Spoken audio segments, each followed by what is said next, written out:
Welcome, friends, to the Someone Gets Me podcast. I am your host, Dianne Allen, and I am so delighted that you're here. This podcast was created because I believe there is a visionary leader inside each one of us who is waiting to be seen. In each episode of Someone Gets Me, you will hear useful tips from successful visionaries who will share their stories about how being seen has allowed them to take their vision out into the world with action. How to change your life before you have to. Hi, it's Dianne here with Dr. Rachel. Dr. Rachel is an amazing woman. In fact, we're not even going to get to cover more than a very little bit of her amazing multi-potentialite personality. She is an acupuncturist and a doctor of natural medicine. She is a mother of these beautiful children. She runs her own business. She recently just moved from the city to the country with all kinds of experiences. And she spends her life really helping people change and make friends with it and make change work in their favor. And before they get sick or diagnosed or the problems really hit. So Dr. Rachel is the perfect person to talk to us today about how to change before you have to. So welcome to the show. Thank you. Thanks for having me. I'm so excited that you're taking the time for us today because I love your energy and I love how you say things and how you present things. So tell us a little bit about what drew you to natural medicine. I know you were accepted into Harvard Medical School and declined that and went into natural medicine. So what drew you toward the more, might we say, proactive way of health and taking care of ourselves? That's a great question.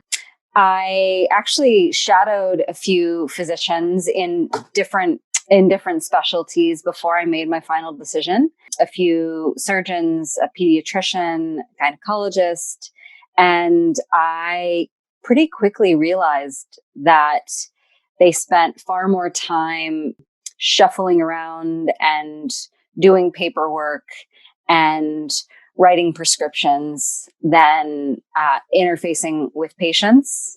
And I have this distinct memory of the pediatrician that I shadowed writing a prescription for an antibiotic for a child who had a viral infection. And I questioned her and she said, "Oh yeah, they don't need the antibiotics, but it's just to shut the parent up." And I was like, "Oh, that's how you practice medicine." So it was just this moment of aha, of like, I don't want to have my visits be so compressed that I don't have the time to connect with parents enough that I just write them a prescription instead. And so I kind of gave up on the idea of medicine altogether until there was a job shadow or a job fair, at my college.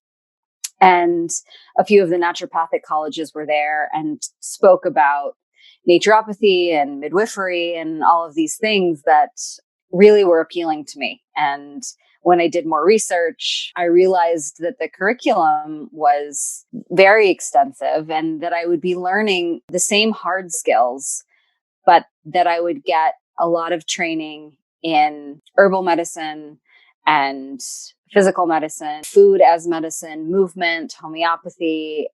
And those just have always been something I've been drawn more to than prescription medications. So that's great. Yeah. So in the end, being open and all that shadowing paid off because it did. It's like you just keep following the path and it shows up for you. And so the good news is you said yes, I'll do that. That's wonderful. So is there a favorite part of the natural medicine that you do that you love the most? Because there's so many things, like you said. What's your favorite? Like if you could do like just those couple things that you're like, yeah, I get jazzed about that. Well, I love cooking and food. And what I really love is understanding the natural habitat where someone is and using that as part of the medicine. And so, for instance, in the Pacific Northwest, which is where I have lived for a number of years, really looking at what grows seasonally and how that can be used medicinally, looking at the herbs that grow in your area and using those instead of just doing a Google search and taking a pill, but the hands-on aspects of medicine, some of my favorite things like allergies are a big one for people, seasonal allergies. Local honey is a great way to offset the seasonal allergy complaints. So I think that returning to roots and keeping it simple, and in that looking at the actual physicality of the roots that surround you. Oh, that makes so much sense. I have a lot of friends in the Pacific Northwest, and I actually did an herbal training up in Vancouver, or actually it was on Pender Island, but off of Vancouver. And they kept talking about the herbs of the Pacific Northwest and the plants there. And they kept looking at me because I was the only Florida person. I was the only person who flew diagonally across the United States to go to a 2-day training. But they kept looking at me going, now, when you go home, you look at what grows seasonally and regularly where you are. And then you do the same things, but make sure it's local things. So now what they said to me then makes much more sense to, based on what you just said. I'm like, okay, good. That makes sense. So when you work with somebody, I'm thinking about changing. Okay. And I'm thinking about people, because I work with visionaries and people who, have that mentality of, I really want to change, but make it really easy. Or I really want to change, but I don't know if I really want to change. And there's all this energy even around that word.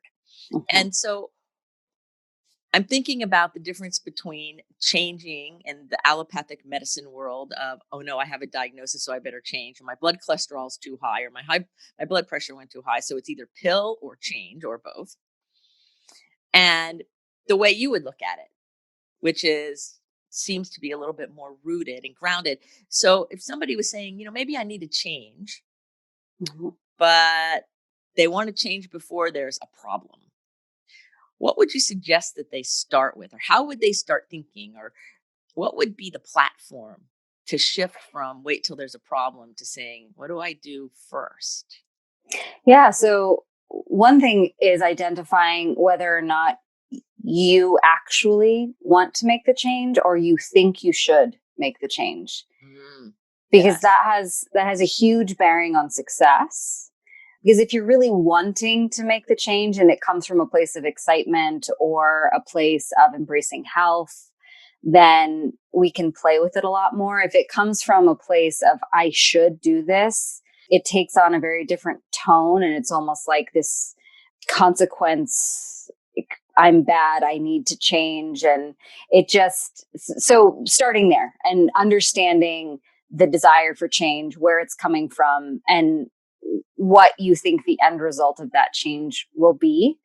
I know a lot of people who, change their diet or want to make changes to their diet. And when we get to the baseline of it, they think they should change X, Y, or Z because this is a bad food, or because this is what so-and-so has said, or they're having a lot of negative self-talk about body image. And making a change from a place of fear is most likely not going to be sustainable. And so changing the conversation to, well, let's just dream a little bit. If you stay exactly where you are now and make no changes, where do you see yourself in a year, 2 years, 5 years? And given the changes that you're talking about, where do you think those will lead you? And so then I actually like to do it backwards. So we talk about, okay, 10 years, if I make this change, I see myself in this place. And you've described where you are. I can run with my kids. I can get down and get up with my grandkids. I have energy in the morning. I can do the race I always wanted to do, whatever it looks like. Right. And when we know the desired endpoint, then we back it up and we say, well, is this actually the change that we need to make to get to this end point? And for some people it is, and for some people it isn't. And so then we talk about creating the foundation, because I'm a big believer in sustainable change. And I don't think you can do that by changing everything all at once. People get really excited when they want to make a change and they want to do it all at the same time. And typically that can go really well for like a week or two, and then you fall off the wagon and you kind of lose track, and then it feels almost insurmountable to get back on that wagon and keep going. So you just kind of give up. And so what we do is I don't like to change any more than 3 things at a time. And I like to look at them in different spheres of life. And we just keep it really simple. And for some people, this is super frustrating. I know that the majority of people wish that there was a magic pill or a magic wand or a genie in a bottle that could facilitate the changes because you want to see quick results. And so a lot of the conversations that I have with people are about, well, this is the groundwork we lay so that you get those 10-year results that you really, really want. And I could write you a prescription and we could do something that would just overlay and you could feel better in small increments right now, but I can't promise you that you're going to get long-term gains. So, that's sort of the base of where I start. And I like to look at health as a 3-legged stool. Because if you can think about sitting on a 3-legged stool, if any of those legs are too short or too long, you topple over. Right. And so it's not just about perfecting one area of your life. It's about looking at all of those. And for me, it's movement. And that doesn't have to mean exercise because a lot of people have this negative reaction about exercise. I don't want to go to the gym, they say, right, or something. Yeah. It's like, it's not just that. Yeah. So it can be climbing trees or going to the playground or going for a hike, playing with your dog, like whatever, just movement, fresh air. The other one is nourishment. So not only the foods that you choose to eat, but how you're eating them, like, shoving food down in your car versus sitting without distraction and tasting your food, and being mindful about the foods that you're eating. And then restoration. And so like the quality of your sleep, stress reduction techniques. And so I like to address one thing from each of those areas in each of the stages that we go through to help create sort of long lasting change and balance. Oh, that's wonderful. And I know that every gifted person who's listening to you right now is going, because gifted people love to dive in and it's all or none at all. I get that. And then, well, because you're gifted. So yes. And then what you were saying about, then it's harder to get back up on the wagon after you fall off after that week. I am like so guilty of that. It's not funny. And I think all of us are like, okay, I can just do it all. And then because we're all excited.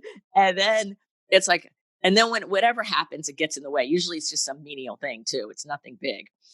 And then it's like, I can't start back up, even though I'm really excited. So when you said that, I'm like, oh my word, everybody is going, that's me. They're putting their hands up. I know you all are putting your hands up for that. But, and you brought up the thing about fear, not, being the motivator, not being sustainable. Mm-hmm. And so I was about to ask you a question about fear with because sometimes people change because they're afraid initially. So is fear as like kind of the beginning booster rocket okay, as long as there is a higher purpose and they can see the longer picture, like sometimes it gives energy? Or do you really try to get on the other side of whatever their fear is in order to build that foundation? Because that foundation makes total sense. Mm-hmm. That's a really good question. Yeah, I do think that there are certainly instances in which fear as that initial spark can be positive. You get a test result back, or you recognize that a friend of yours who's lived a fairly similar life has had a catastrophic health event, and you don't want that to happen to you. And so you start to reevaluate where you are. I think that's a totally valid place to start. And then understanding the bigger picture of like, well, what I really want is more time with my family, or my real motivator is to be around to see my kids graduate, or to get to participate in this thing that I really want to do. The big thing about not allowing fear to be the only motivator is that oftentimes comes along with sort of guilt and shame if you aren't engaging in the changes that you've made the agreement to make.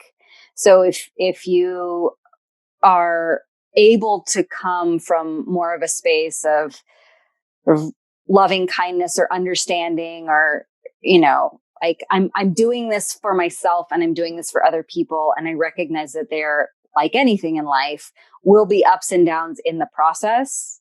I see that people have greater success than when there's this rigidity of like, it has to be this way, because if it's not, then I'm doing it wrong. And there's so much reproachment and recrimination when you make one small error, kind of throw in the towel, and you're like, oh, well, I'll really dive deep and I'll do all the things wrong. And then I'll get back on the wagon, next month, or I'll fix it all and I'll be perfect, but I'll start Monday. Or, it's an all or nothing mentality that just doesn't lend itself to real life. Right. Totally. I have a client of mine who, when he hears this interview, he's going to go, oh no, you asked her on purpose. Because that's one of the things I confront him on a lot, is he always comes up with a date number or a time or a ritual to, now I'm going to make the change. Mm-hmm. And it never happens, because it's always too much, too more. And there's fear behind it. And we keep going there. And then he'll just go sideways and come back and go sideways again. And I'm like, there's another way to do this. There's another way to do this. But he's still finding his perfect day or perfect time or where the stars are. It's always something. It's kind of maneuvering that piece versus really going deep and saying, okay, what's my real motivator here, and being honest about it, which is the value of the kind of medicine that you practice.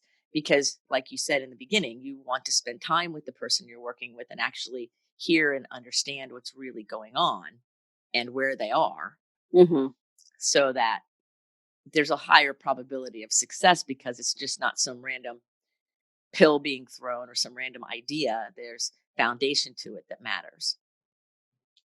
So I forgot one of your legs of your stools. I wanted to ask you a question about it. Would you say what the legs are again, so I can ask you that question? Of course. So movement, nourishment, and restoration. That's it. Restoration. That's the one.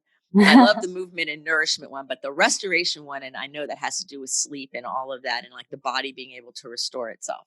And my question is this: people who have a lot of anxiety or fear, perfectionism, that kind of tightness just in their constitution, maybe, do they have more difficulty with restoration than people who are more mindful and chill and can meditate?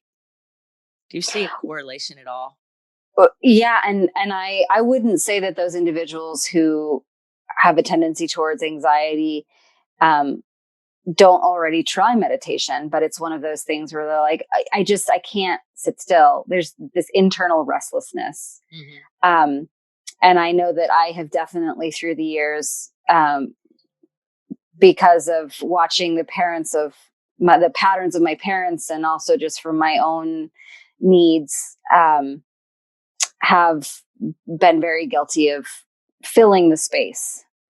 And I think that you can probably look around you and you see that people are on a gradation of those who kind of get nothing done ever and are totally okay with being on the couch all day and living off of others.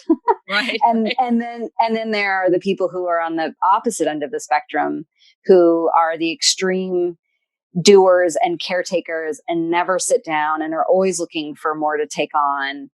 And I do believe that health kind of meets in the middle of, being productive and proactive and taking care of others, but also being able to take care of self. And so using some of those spaces in your schedule, where of course you can always get more done.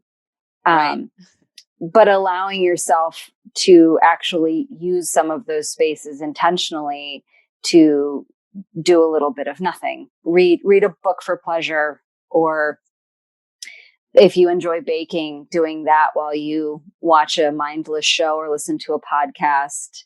There have to be ways to allow your system to unwind that aren't just about productivity and getting a pat on the back and getting to show someone how much you've done, or like checking those internal boxes, because that just sort of feeds the cycle of the need to do. And it also kind of confuses your worth. And I think a lot of us do that, instead of seeing that we're very worthy of love and attention and health just as is baseline. We confuse it for only being worth connection or worth love or worth friendship if we have done all of these things. So we're more a conglomerate of our actions than just a person. Yes, So. that is so well said. And I'm sitting here going, yep, And I think so many people get caught up in our value is in the doing, whatever we've done or not done. If we've done something wrong or we neglected to do something we should have done, then we're terrible bad or whatever it is. And then, and if we've done something great, then that makes us great. And the value is not in the doing, it's in your inherent beingness. Because you're sucking air, you're valuable. Anything beyond that is a story you're telling yourself. And then that story affects everything. Yeah. And it's amazing how it affects health in ways that people don't recognize.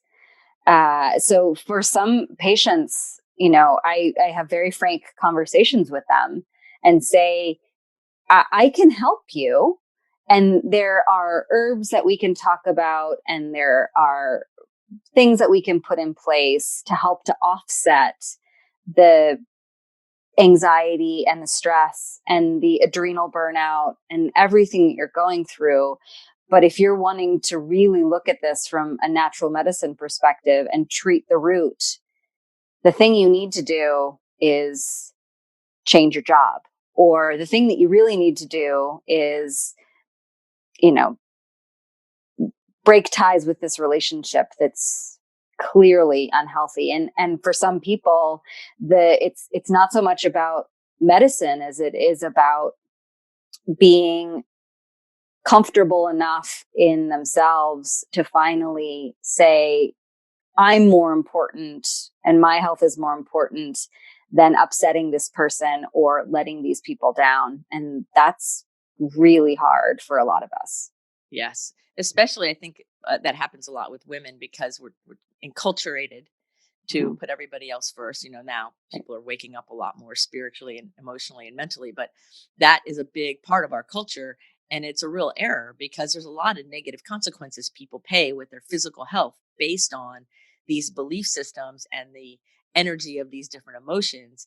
And so many people don't even realize that they're connected. Everything's connected to everything. You can't escape that connection. So the natural medicine way of looking at it to me seems much more sustainable. It's not like running around putting band-aids on gushing wounds that are, that's going to pop up somewhere else.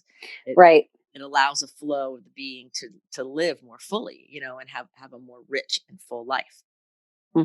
Yeah. And it's interesting you should say that, is like, we do really look at that sort of band-aid effect in natural medicine where issues typically start on the exterior. So rashes or skin symptoms. And if you just put cortisone cream on it, you push it deeper and then you start to have internal symptoms. So it can then go to the lungs or to the digestive tract. So it is an interesting thing of just putting a Band-Aid on it, or just putting something on it to make the actual current problem stop doesn't mean that you are helping yourself in any way. Wow. Because I think most people think like if you put the cortisone cream or whatever the Band-Aid is, that means it's taking care of it. But in actuality, it's going underground often. Yeah, often. Yeah. Wow. All right. So y'all are probably loving what Dr. Rachel's saying. And I'm like, okay, I think I need to hire her for me. So I have another question.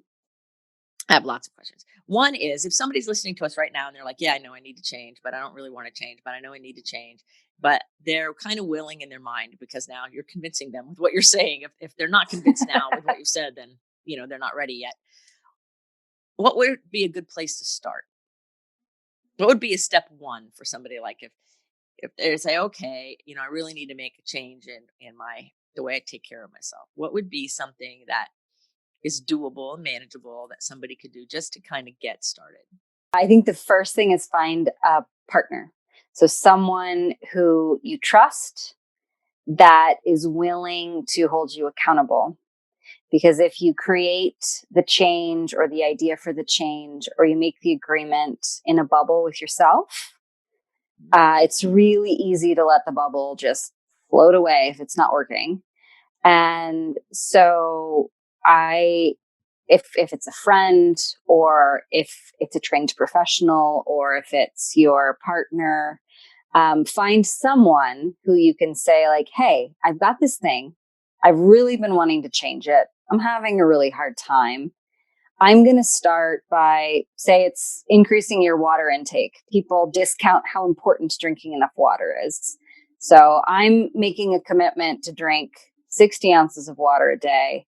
Can you just shoot me a text at the end of the day and see if I did it? Or can we make an agreement that if I don't do it, that I have to pay you $20 at the end of a week, or, something that is more than just within your own head, and go from there. Because that there's a reason that group challenges or group exercise groups work, because you harness the energy of the totality instead of just the individual. Right. And our brains build that coherence. And so it makes things work a lot better. Mm-hmm. And for those of us who really like to please others, or who like to rise to the occasion or get the gold star, knowing that somebody else is watching you and you have to succeed can oftentimes be the motivator you need to change something that you've been unsuccessful in changing before. Yes, that's awesome. So how do you help your children with change? Because you guys just changed. You all just changed. Your family just moved from a large city to a small rural area and made a big change with your living situation and all the cool things that you're doing. And with those changes comes transitions. Mm-hmm. And transitions are a natural part of making any kinds of change. So I'm just curious, how do you help children with change? I know there's people listening here that have children, and you have two adorable children. And so how are you helping them with the change? Yeah, so we moved from Portland, Oregon, to Joseph, which is just a population of about 1,000 in Eastern Oregon. And we went from a house that was about 2,000 square feet to a tiny house, which is about 200 square feet. So we've definitely sustained some massive changes and are in the process of making more. And I think that the biggest thing I'm recognizing is that in making those changes, it's okay to have emotion around it. So I have a 2 and a 4-year-old, and they don't process things and figure them out and then tell you about them. They emote everything all the time. Yes. And so every time that a big emotion comes up for them around the change, I think that the most important thing to do is validate it and then create strategy around it if need be. But oftentimes it's helpful just to say, okay, yeah, I really get that you're having a lot of big emotions about the changes. Do you want to talk to me about it? Or what's been the biggest difficulty, or what's been the most fun part of the change? And opening up that dialogue, because I notice that as parents, it's hard when you see your child in pain, incredibly hard. And so our initial reaction is, oh, no, don't cry. Oh, don't be upset. Oh, don't be. And that gets internalized for little people really fast. And so what it becomes is, I'm not allowed to cry. I'm not allowed to show emotion. I need to be stoic all the time. It's not okay to. And I think that it's a huge disservice, because those emotions go somewhere, if not out. And so we have a lot of conversations about, well, what are the different kinds of tears, or what are the different kinds of anger? And so I see that you're crying, and it doesn't seem like you're hurt or you're sad. And are you, it seems like really you're angry, and maybe you're crying because you want to get your way. And that's really not a kind of cry that's okay for me. Or it seems like you're really angry right now, And it's totally okay to be angry. It's just not okay to take your anger out on another person's body. So, Right. all conversations that I think that we could probably have in our heads with our younger selves when we notice we're getting rather immature. Right. And just give yourself permission. Like, yeah, you're feeling really pissed off because that did not go the way you expected it to. And it's totally okay to be frustrated about that. But maybe it's not okay to pick a fight with your husband because you're frustrated about it. Right, exactly. Mm-hmm. I call it stamping your princess foot. Like when you Yeah. regress back to being the little kid stamping your foot, pay attention to that. That's Yeah. probably something you need to look at. So the base answer is giving yourself the space, and giving them the space to accept and sort of modify around the change. Oh, perfect. So, what do you see as far as the future and the welfare of your children and health, and what are some things people could do looking forward? Because there's a lot of people freaked out by this pandemic, and then there's the vaccine, and then there's the can I ever go see another person again, and then there's the whatever the existential stuff is. Of course. And so everybody gets to pick how much power they give any of that. But what I'm wondering is from, I'm back on this three-legged stool and listening to what you're saying, because it resonates so clearly especially for the visionary type people and gifted people I work with, because we can just be all over the place. And what you're saying is like, it takes all over the place and makes it manageable, Mm-hmm. which we're always seeking to find a way to make it manageable, have things emerge in a manageable way. And so I'm wondering what you kind of see for the future. Like, what are some strategies, or what do you just see? I'm just curious. Yeah. So, well, one thing is what we have moved out here to create. We purchased real estate that's in a commercial zone. And we've talked a lot about what we want to create. And we believe that community and health are kind of being lost in this world of connectivity. And it offers a lot of solace, particularly for people who are at high risk or immunocompromised, because they're able to connect with others through Zoom, like we're doing now, Facebook. But I also think that it can be an excuse for people to become reclusive and never explore or be a part of the real world. And we're kind of losing sight of how to make those connections. And I noticed moving out here, just the difference in customer service going into a store or a cafe, and the pace is much slower, and the ability to connect and just the kindness, Yes. it's very different. And so I'm hoping, and what we're trying to do is create a place that can just slow people down and bring them together. So, and incorporate the sort of wellness principles that we believe in. So there will be a movement space. There will be kind of a spa type, sauna, hot tub, cold plunge, and nourishing food, kind of all in one area that people can come to in a small community. But on a larger scale, I hope that people can see that as a community, we can create a lot.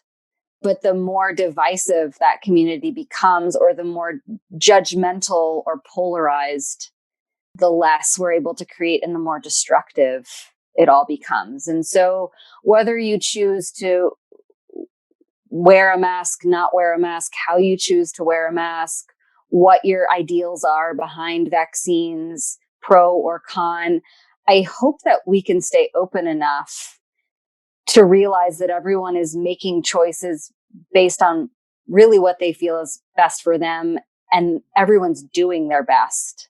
So the actions that someone else are taking are not directed against you, but for them. And that attacking someone for their choice is probably not going to facilitate change, right? Change based on fear doesn't tend to last. And so if you're really wanting to make positive changes in the longevity and health of our future, I think that we need to start genuinely looking at how to come together and be able to hear other people. I notice over and over again that like on Facebook, people get into these just like nasty word throwing wars. And I don't even think that people have read the comments or have maybe even read the full context of the initial post. We're all just so bottled up that we want our point to be heard and seen. And I think there's totally a place for that, but you can't exclude the kindness factor or the listening factor. So I'm hoping that some humanity comes back. And I think we're starting to see that. And then I also just in reading, I've been reading some interesting books about, just the progression of pandemics throughout, because it's not like this is the first time we've ever had to deal with a global pandemic. It is for most of our lifetimes, but not in the span of the world and the history of the world.